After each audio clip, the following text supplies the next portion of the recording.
اعوذ باللہ من الشیطان الرجیم ان اول الناس، بے شک بہت ہی قریب ہے، الناس لوگوں میں سے، ابراہیم علیہ السلام کے ساتھ، یا ابراہیم علیہ السلام سے، اولا صیغہ اسم تفضیل یعنی بہت ہی قریب لوگوں میں سے ابراہیم علیہ السلام کے للذین وہ لوگ ہیں اتبعوہ جنہوں نے اتباع کی ابراہیم علیہ السلام کی. جس طرح وہ موحد تھے، توحید پر تھے، تو توحید کے معاملے میں ابراہیم علیہ السلام کی اتباع کی. وہذا النبی، اور یہ نبی، والذین، اور وہ لوگ، آمنو جنہوں نے ایمان لایا محمد مصطفیٰ صلی اللہ علیہ وسلم پر. وہذا النبی یعنی یہ نبی یعنی محمد مصطفیٰ صلی اللہ علیہ وسلم بہت ہی قریب ہیں ابراہیم علیہ السلام کے. والذین آمنوا، اور جو لوگ ایمان لائے یعنی نبی کریم صلی اللہ علیہ وسلم کے امتی. واللہ ولی، اللہ جل شانہ کارساز ہے، المؤمنین دوست ہے، کارساز ہے، المؤمنین مسلمانوں کے. جس طرح ما کان ابراہیم یہودین ولا نصرانین، جس طرح یہودی کہتے تھے ابراہیم علیہ السلام ہمارے مذہب کے پیروکار تھے. نصرانی عیسائی کہتے تھے ابراہیم علیہ السلام وہ انجیل مقدس مانتے ہیں. تو یہاں فرماتے ہیں اللہ جل شانہ کہ ابراہیم علیہ السلام نہ یہودی تھے اور نہ عیسائی تھے، ان کے قریب جو ہیں موحدین ہیں اور محمد مصطفیٰ صلی اللہ علیہ وسلم اور ان کی امت ہے، کیونکہ وہ بھی موحد تھے، محمد مصطفیٰ صلی اللہ علیہ وسلم اور ان کی امت بھی موحد ہے. ودت طائفۃ، چاہتی ہے، طائفۃ ایک جماعت، من اہل کتاب میں سے، لو یضلونکم کاش وہ آپ کو گمراہ کر دے. وما یضلون، وہ گمراہ نہیں کرتے، الا انفسہم مگر اپنے نفسوں کو، اپنے آپ کو. وما یشعرون، اور وہ نہیں سمجھتے، وہ شعور نہیں رکھتے کہ محمد مصطفیٰ صلی اللہ علیہ وسلم کو گمراہ کرنا ان کی خود جو ہے وہ گمراہی ہے. تو یہودی جو تھے وہ چاہتے تھے کہ نبی کریم صلی اللہ علیہ وسلم جو ہے وہ ہماری جو کتاب ہے اس کی اتباع کریں، توراتی مقدس کی جو ہے وہ اتباع کریں. تو ودت طائفۃ، چاہتی ہے ایک جماعت، من اہل کتاب یہودیوں میں سے، لو یضلونکم کاش آپ کو گمراہ کر دے، یعنی دین اسلام محمد مصطفیٰ چھوڑ دے اور ہماری دین کی اتباع کر دے. تو فرماتے ہیں وما یضلون، یہ گمراہ نہیں کرتے، الا انفسہم مگر اپنے نفسوں کو، اپنے آپ کو. وما یشعرون، اور اس کا وہ شعور نہیں رکھتے، وہ علم نہیں رکھتے، کیونکہ محمد مصطفیٰ صلی اللہ علیہ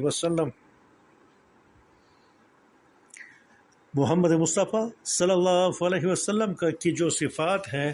وہ تورات مقدس میں تھیں، ان کا تذکرہ تھا، اور یہ بھی لکھا گیا تھا کہ آپ جب محمد مصطفیٰ مبعوث ہو جائیں، وہ آ جائیں مدینہ منورہ، تو آپ ایمان لائیں گے، یعنی آخری نبی پر ایمان لانا ان پر فرض کیا گیا تھا. تو جو خود نبی کریم صلی اللہ علیہ وسلم پر ایمان نہیں لاتے وہ خود گمراہ ہیں، ضلالت میں ہیں، کیونکہ وہ تورات کے احکام نہیں مانتے. تورات کا حکم تو یہ تھا کہ آپ محمد مصطفیٰ پر ایمان لائیں گے، تو یہ ایمان نہیں لاتے، خود گمراہ ہے. نبی کریم صلی اللہ علیہ وسلم کو بھی چاہتے ہیں کہ وہ دین اسلام چھوڑ کر ان کی طرح یہودی بن جائے. یا اہل کتاب لما تکفرون، کیوں انکار کرتے ہو بآیات اللہ، اللہ جل شانہ کی آیتوں سے، جو تورات مقدس کی آیتیں نا ان کے بارے میں فرماتے ہیں لما تکفرون بآیات اللہ، اللہ جل شانہ کی آیتوں سے کیوں انکار کرتے ہو، وانتم تشہدون، اور تم خود گواہ ہو ان آیتوں کی، خود آپ نے ان آیتوں کا ترجمہ کیا ہے، تلاوت کی ہے، ان میں یہ لکھا گیا تھا کہ محمد مصطفیٰ صلی اللہ علیہ وسلم کی یہ صفات ہیں، مدینہ میں آئیں گے اور مدینہ میں آخری عمر تک رہیں گے، آپ ان پر ایمان لائے اور ان کی نصرت فرمائیں۔ تو تورات کی ان آیتوں کا کیوں انکار کرتے ہو جن میں محمد مصطفیٰ صلی اللہ علیہ وسلم کی صفات کا تذکرہ ہے، اور ان آیتوں میں ایمان لانے کے بارے میں آپ کو حکم دیا گیا ہے؟ یا اہل کتاب لما تکفرون، کیوں انکار کرتے ہو بآیات اللہ، اللہ جل شانہ کی آیتوں سے، وانتم تشہدون، اور خود آپ گواہ ہو ان آیتوں کی۔ وہ آیتیں آپ نے خود دیکھی ہیں، اور محمد مصطفیٰ صلی اللہ علیہ وسلم کی صفات بھی آپ کے سامنے ہیں۔ تو تورات کی آیتوں یا یہ جو خطاب ہے یہ عیسائیوں کو بھی ہے، عیسیٰ انجیل مقدس میں بھی نبی کریم صلی اللہ علیہ وسلم کی صفات ذکر تھی، اور ان کو حکم دیا گیا تھا کہ آپ آخری نبی پر ایمان لائیں گے۔ تو اہل کتاب لما تکفرون بآیات اللہ، کیوں اللہ جل شانہ کی آیتوں کو جو انجیل مقدس اور تورات مقدس میں مذکور ہیں، ان آیتوں کا کیوں انکار کرتے ہو؟ کیوں نبی کریم صلی اللہ علیہ وسلم پر ایمان نہیں لاتے؟ وانتم تشہدون، اور آپ خود ہی گواہ ہیں ان آیتوں کی، آیتیں خود آپ نے پڑھی ہیں، آپ نے دیکھی ہیں۔ یا اہل کتاب لما تلبسون الحق، کیوں ملاتے ہو الحق، حق کو بالباطل، باطل کے ساتھ، وتکتمون الحق، اور آپ چھپاتے ہو حق کو، وانتم تعلمون، اور آپ تعلمون خود جانتے ہو، انتم اور تم تعلمون جانتے ہو، خود جانتے ہو نبی کریم صلی اللہ علیہ وسلم کی صفات، یعنی جو اوصاف ہو تورات میں، انجیل مقدس میں محمد مصطفیٰ صلی اللہ علیہ وسلم کے تھے، تم ان آیتوں کو کیوں چھپاتے ہو؟ تو یہاں فرماتے ہیں یا اہل الکتاب لما تلبسون الحق بالباطل، یہودی جو تھے، تو احادیث مبارکہ میں یہ آیا ہے کہ یہودی نبی کریم صلی اللہ علیہ وسلم کی جو صفات ہیں ان کو خلط کیا ہے۔ نبی کریم صلی اللہ علیہ وسلم کے قد کے بارے میں بھی لکھا گیا تھا درمیانہ قد ہوگا، اور اس کے جلد کے بارے میں بھی لکھا گیا تھا تورات شریف میں کہ گندم گو ہوگا نبی کریم صلی اللہ علیہ وسلم کا جلد، اور اس کی آنکھوں کے بارے میں لکھا گیا تھا کہ کالی آنکھیں، اور اسی طرح ان کے جو بال ہیں نہ بالکل سیدھے ہوں گے اور نہ اس طرح گھنگریالے ہوں گے، یہ سب لکھا گیا تھا۔ تو یہ حق کو باطل کے ساتھ ملاتے تھے، وہ کہتے تھے کہ محمد مصطفیٰ جو آخری نبی ہے، آخری نبی تورات میں، تو نبی کریم صلی اللہ علیہ وسلم کے جو حق اوصاف ہیں ان کے ساتھ جھوٹ ملایا تھا، اور یہ کہتے تھے کہ آخری نبی ہوگا تو ان کا وہ قد بہت ہی اونچا ہوگا، اور وہ بالکل اس کا رنگ، جلد کا رنگ بالکل سفید ہوگا، ان کے آنکھیں کالی نہیں بلکہ نیلی ہوں گی، اور اسی طرح اس کے بال بالکل سیدھے ہوں گے۔ تو اسی طرح نبی کریم صلی اللہ علیہ وسلم کے صفات کو وہ خلط ملط کرتے تھے۔ تو لما تلبسون، کیوں خلط ملط کرتے ہو، کیوں ملاتے ہو الحق، حق کو بالباطل، باطل کے ساتھ؟ نبی کریم صلی اللہ علیہ وسلم کے جو حق صفات ہیں، جو سچ صفات ہیں، وہ باطل کے ساتھ کیوں ملاتے ہو؟ جھوٹ کیوں لکھتے ہو کہ نبی کریم صلی اللہ علیہ وسلم میانہ قد کے نہیں ہوں گے بلکہ بڑے قد کے ہوں گے، گندم گو نہیں ہوں گے بلکہ وہ سفید رنگ کے ہوں گے، اور ان کی جو آنکھیں وہ نیلی ہوں گی۔ حقیقت میں لکھا گیا تھا نبی کریم صلی اللہ علیہ وسلم کی آنکھیں وہ سیاہ ہوں گی، کالی ہوں گی۔ اس طرح نبی کریم صلی اللہ علیہ وسلم کے بالوں کے بارے میں لکھا گیا تھا، سیاہ بالوں والے ہوں گے، نہ گنگریالے ہوں گے نہ سیدھے ہوں گے، اور یہ ظالم لکھتے تھے ان کا رنگ جو ہے وہ پیلی رنگ کے ہوں گے، ان کے جو ہے بال، اور بال سیدھے ہوں گے۔ اس طریقے سے وہ حق کو باطل کے ساتھ ملاتے تھے۔ تو اللہ جل شانہ فرماتے ہیں یہ کیوں کرتے ہو؟ تکتمون الحق، اور آپ چھپاتے ہو حق کو، جو نبی کریم صلی اللہ علیہ وسلم کے حق صفات ہیں تورات انجیل مقدس میں، ان کو چھپاتے ہو اپنے عوام سے، وانتم تعلمون، اور آپ جانتے ہو، خوب جانتے ہو کہ نبی کریم صلی اللہ علیہ وسلم کی جو صفات ذکر ہیں آخری نبی کے تورات میں، انجیل مقدس میں، وہ سب صفات وہ جو ہیں محمد مصطفیٰ صلی اللہ علیہ وسلم میں موجود ہیں۔ وقالت طائفۃ، اور کہا ایک جماعت نے، من اہل کتاب میں سے، آمنو، آپ ایمان لائے، بالذی، اس قرآن پر، انزلہ، جو نازل کی گئی ہے، علی الذین، ان لوگوں پر، آمنو، جنہوں نے ایمان لایا ہے۔ وجہ نہار دن کے ابتدائی حصے میں، وجہ جس طرح چہرے کو کہا جاتا ہے، چونکہ یہ بھی کیا ابتدائی انسان کے ابتدا جو ہوتا ہے سر سے ہوتا ہے، تو سر کا جو سامنے والا حصہ اس کو وجہ کہا جاتا ہے، تو اسی طرح وجہ النہار، تو اس مناسبت سے وجہ النہار کا معنی یہ ہوگا کہ دن کا ابتدائی جو حصہ ہے، دن کا ابتدائی جو حصہ۔ تو فرماتے ہیں وقالت طائفتن، تو کہا ہے ایک جماعت نے من اہل الکتاب، یہودیوں میں سے، آمنو آپ ایمان لائے، بالذی اس کتاب پر، انزلہ جو نازل کی گئی ہے، علی الذین ان لوگوں پر، آمنو جنہوں نے ایمان لایا محمد مصطفیٰ صلی اللہ علیہ وسلم پر، وجہ النہار دن کے ابتدائی حصے میں۔ وجہ چہرے کو کہا جاتا ہے، چہرہ انسان کے جو ہے ان کا ابتدا جو ہوتا ہے سر سے ہوتا ہے، اس طرح وجہ النہار، تو اس مناسبت میں وجہ النہار آپ کہیں گے دن کا ابتدائی حصہ، دن کا ابتدائی، تو دن کے جو ہے ابتدائی حصے میں آپ ایمان لائے قرآن کریم پر، وکفرو اور پھر انکار کرو، وکفرو اور منکر ہو جاؤ، کافر ہو جاؤ، آخرہ ہو، آخر دن کے، آخر ہو، آخر وہ دن کے، دن کا آخری جو حصہ ہے اس میں آپ کافر بن جاؤ، آپ مت مانو، انکار کرو قرآن سے، لعلہم شاید یہ جو ہیں، یہ جو نو مسلم ہے یرجعون، وہ بھی پھر جائیں آپ سے دین اسلام سے، یعنی آپ اس طرح کریں کہ دن کے ابتدائی حصے میں، اول حصے میں ایمان لائے، نبی کریم صلی اللہ علیہ وسلم کے خدمت میں حاضر ہو کر ایمان لائے اور قرآن کریم پر ایمان لائے، اعلان کرے، پھر شام یعنی عشاء کے وقت، مغرب کے وقت آپ انکار کر دیں کہ یہ حق قرآن نہیں، تو جو لوگ ہیں وہ بھی کہیں گے اتنے ساتھیوں نے، اتنے یہودیوں نے، اتنے اہل کتاب نے ایمان لایا اور صرف 8-10 گھنٹے بعد وہ انہوں نے رجوع کیا اپنے ایمان سے اور انکار کیا محمد کے ذات سے، محمد مصطفیٰ صلی اللہ علیہ وسلم کی ذات سے اور قرآن کی ذات سے،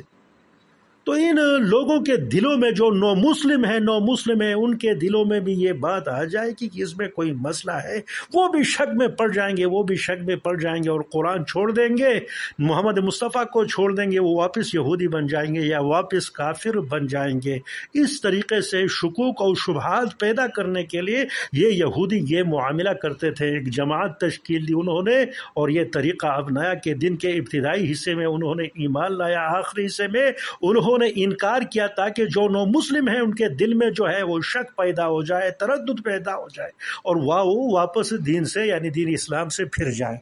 تو فرماتے ہیں وقالت طائفتن، تو کہا ہے طائفتن ایک جماعت من اہل کتاب میں سے، آمنو آپ ایمان لائے، بالذی اس کتاب پر، انزل علی الذین جو نازل کی گئی ہے ان لوگوں پر، آمنو جنہوں نے ایمان لایا ہے، وجہ النہار دن کے ابتدائی حصے میں، وکفرو اور آپ انکار کریں، کفر کریں اس قرآن کا، آخرہ ہو دن کے آخری حصے میں، لعلہم شاید وہ لوگ جو نو مسلم ہے، یرجعون وہ پھر جائیں اسلام سے۔ اور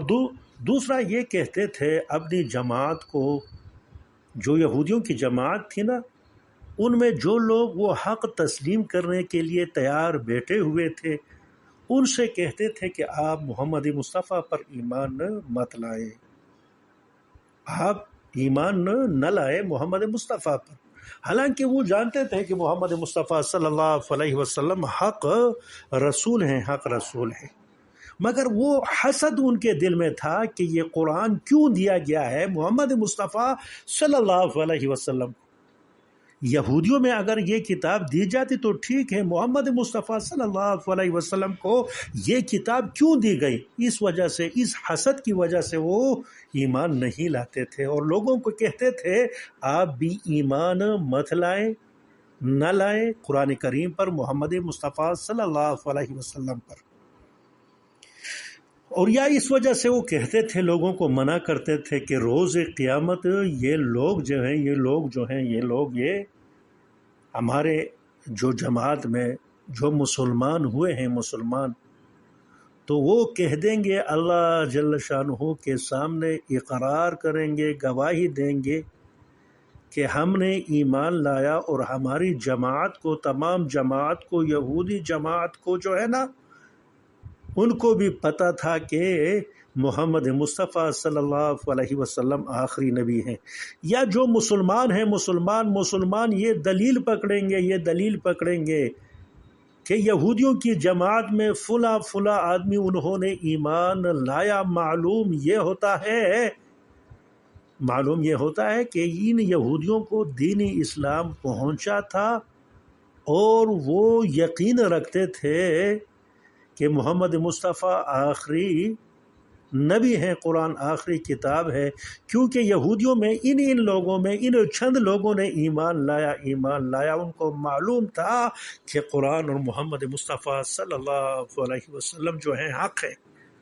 اور اس وقت مسلمان جو ہیں وہ گواہی دیں گے. جو کافر ہیں، جو یہودی ہیں وہ حق سمجھنے کے بعد بھی، حق جاننے کے بعد بھی انہوں نے ایمان نہیں لایا.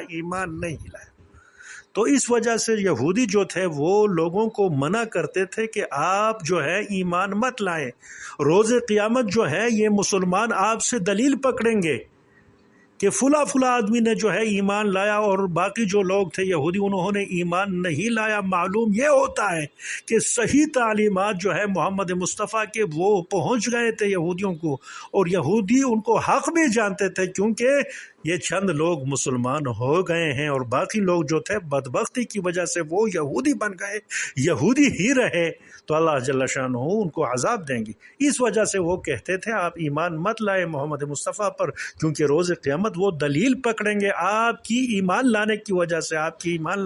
سے وہ دلیل پکڑیں گے اللہ جل شانہ کے سامنے کہ ان کو حق معلوم تھا، ان کو تعلیمات پہنچ گئی تھی، مگر ضد اور عناد کی وجہ سے انہوں نے ایمان نہیں لایا. تو فرماتے ہیں وَلَا تُؤْمِنُوا، اور یہ یہودی کہتے تھے، یہودیوں کے جو بڑے علماء وہ کہتے تھے یہودیوں سے وَلَا تُؤْمِنُوا، آپ ایمان مت لائیں، الا مگر اس بندے پر ایمان لائے، مگر لمن اس بندے کی مانے تبع جنہوں نے پیروی کی. تبع واحد مذکر غائب کا صیغہ ہے. تو تبع جنہوں نے اتباع کیا، پیروی کی، دینکم آپ کے دین کی، جو آپ کے دین کی پیروی کرے نا اس پر ایمان لائے. محمد مصطفیٰ پر ایمان مت لائیں کیونکہ وہ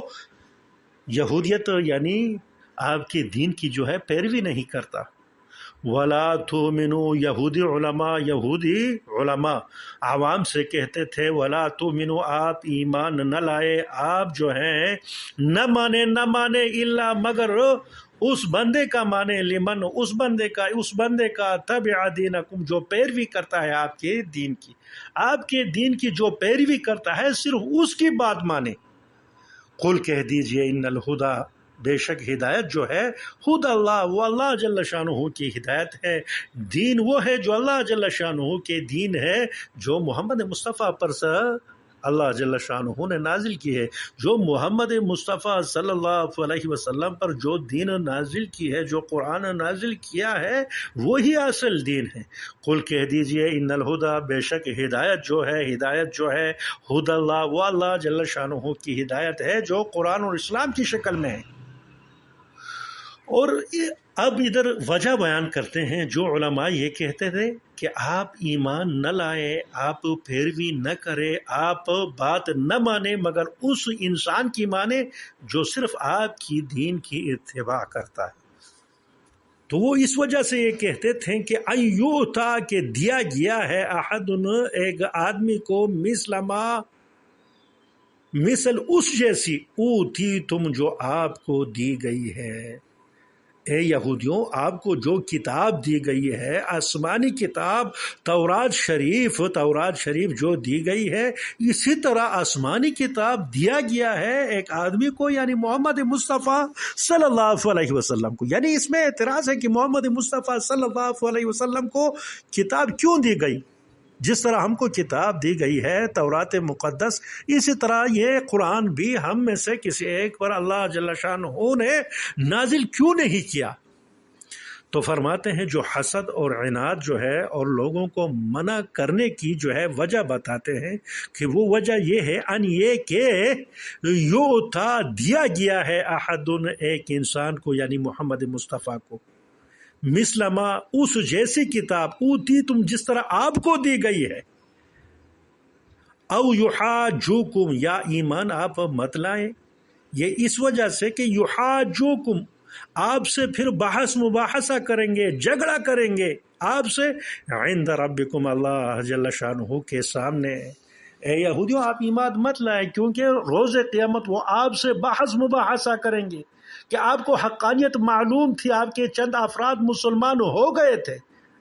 اور من حیث الجماعت آپ نے نبی کریم صلی اللہ علیہ وسلم کی اطاعت نہیں کی اللہ جل شانہ کے حکم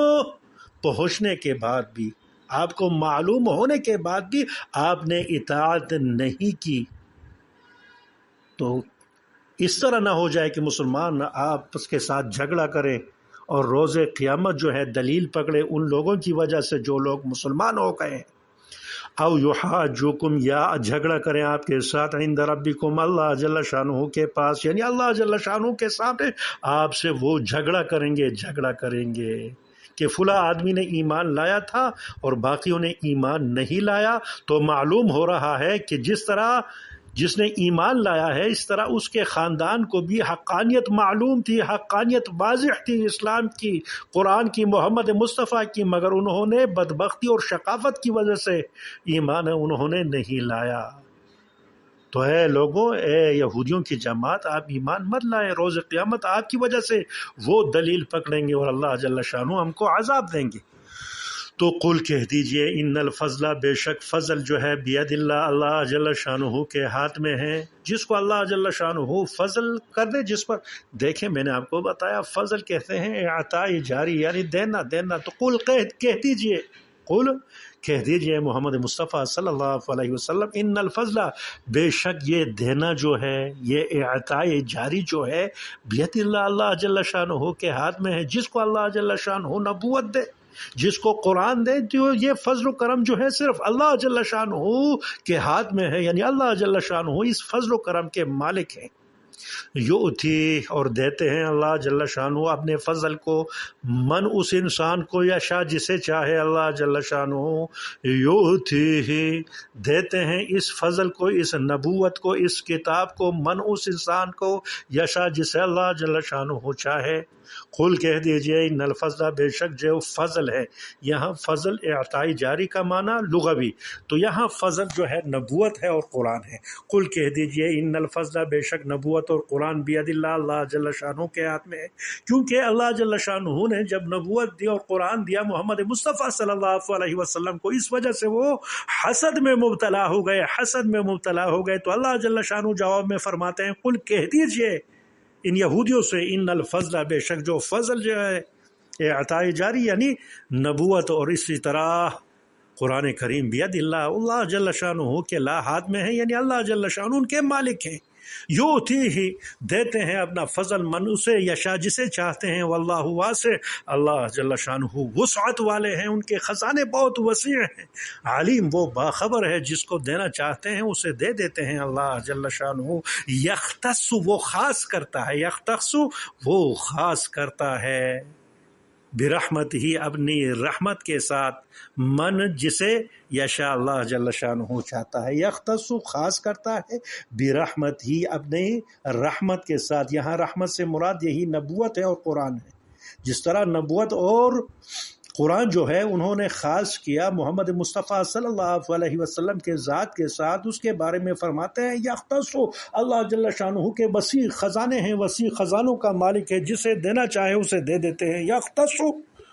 تو وہ خاص کر لیتا ہے اللہ جل شانہ برحمت ہی اپنی رحمت کے ساتھ من اس انسان کو یشاء جسے چاہتا ہے واللہ اور اللہ جل شانہ ذو صاحب ہے الفضل العظیم بڑے فضل کا تو اللہ جل شانہ ذو الفضل العظیم بڑے فضل کا مالک ہے تو اللہ جل شانہ بڑے فضل کا مالک ہے، فضل عظیم بڑے فضل کا مالک ہے۔ تو جو بڑا فضل ہے یعنی نبوت کی شکل میں اور قرآن یعنی آخری کتاب کی شکل میں اس کو دیا ہے محمد مصطفیٰ صلی اللہ